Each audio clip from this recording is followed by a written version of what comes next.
So the president has been sued by multiple states. He predicted this in his Rose Garden remarks. He's like, yeah, they're going to sue me and I might lose, and they're going to sue me and I might lose. But eventually we're going to go to the U.S. Supreme Court, and hopefully I'll get a better deal. Will he get a better deal?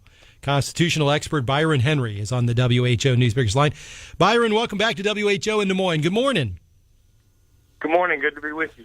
Byron, the big argument I hear from opponents of President Trump's emergency declaration is, hey, Congress has got the power of the purse string. Does that stand up to constitutional scrutiny? What do you think? It does if Congress hasn't delegated authority to the president and given the president authority to spend money absent additional congressional approval, such as the War Powers Act gives the president certain powers with respect to using the military, even though Congress has the right to declare war. So under normal circumstances, I would agree 100%. Congress needs to appropriate money and say how it needs to be spent. Unfortunately, Congress has gotten into the habit of passing the buck to administrative agencies and the executive branch over the years and just sent a bunch of money over there and said, make the rules, make the laws, spend the money, and if we don't like it, we'll tell you, but otherwise just do your thing, and then we don't have to, go make the tough choices in Congress with respect to tough issues. And I think the question isn't whether President Trump has the authority to declare a national emergency and spend money. He certainly does under current law. The better question as a constitutional conservative that I should be asking, or the court should be asking, is whether or not Congress can constitutionally delegate its appropriations power to the president. And I don't think they can, but they have been doing it for years, and they don't seem to be slowing down.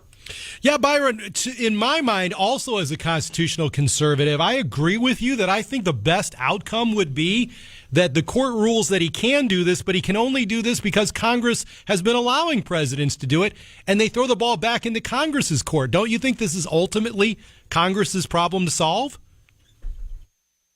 Yeah, it is Congress's problem to solve, and they're talking about solving it. I mean, when the president acts under authority given to by Congress, Congress can take that authority back, or they can disapprove of it. That's their prerogative, especially when it comes to spending money. And Congress has every right to pass a law that says, despite the National Emergencies Act, the president is not allowed to spend money building additional border security, a border fence or a border wall without a specific appropriation from Congress. That they can do that. Now they need to pass it as a law. The president would have to sign it. If the president vetoes it, then it would come back to Congress, and Congress would need to override the president's veto, and then the president would be checked, so to speak. But absent that, the president can act under the law as it exists now. And as it exists now, there is pretty broad discretion to declare a national emergency and fund things from other accounts at the federal level. And I'm not sure there's any legitimate courts that would second-guess the president declaring a national emergency. It would not be unprecedented, but as in the travel ban case, the Supreme Court basically said, we're not equipped to second-guess the president on issues of national security because of the president's infrastructure and intelligence and all the information the executive has. It's probably a similar case with respect to a national emergency. However, Byron, you and I have talked about these previous court cases, and it always seems in the lower courts you get that phrase arbitrary and capricious. This seems to be the out for the lower courts to say, yeah, even though presidents previously did this, somehow, some reason you can't do this, President Trump. Are you kind of leery of that popping up again?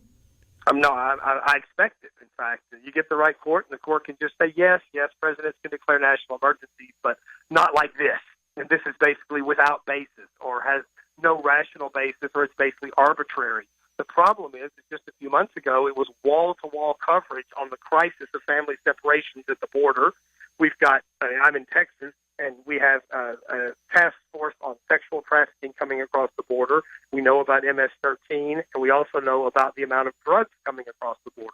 All of those things together, or one of those things, could constitute an emergency that the president needs to take action on. So the argument that there is literally no arguable basis that any emergency exists at the border with respect to drugs, trafficking, gangs, or family separation seems to me to be a bit far-fetched, since they've all been in the news over the past few months, and not just a little of news, but a lot of news. Right. And so along those lines, Byron, I thought one of the more clever parts of the president's remarks was when he said, we're looking at what President Obama already did when he declared it was an emergency and needed to act against the drug cartels.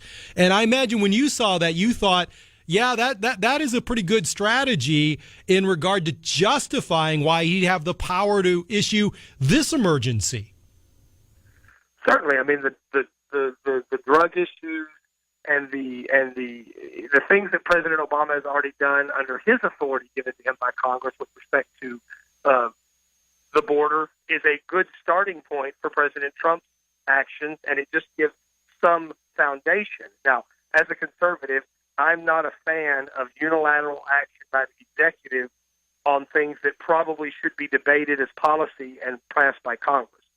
But that's a political question, not a legal question. On the legal question, the idea that this doesn't have precedent and it's arbitrary and it's never been done before is just incorrect. These things have been done often. We've had emergencies for certain diseases, flu seasons, different things can trigger, quote, national emergencies under the Act.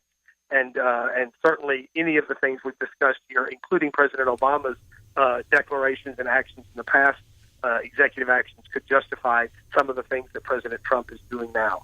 Constitutional expert Byron Henry. It is always very interesting to get Byron's perspective on these matters. Byron, thanks for taking the time today. Let's talk again soon.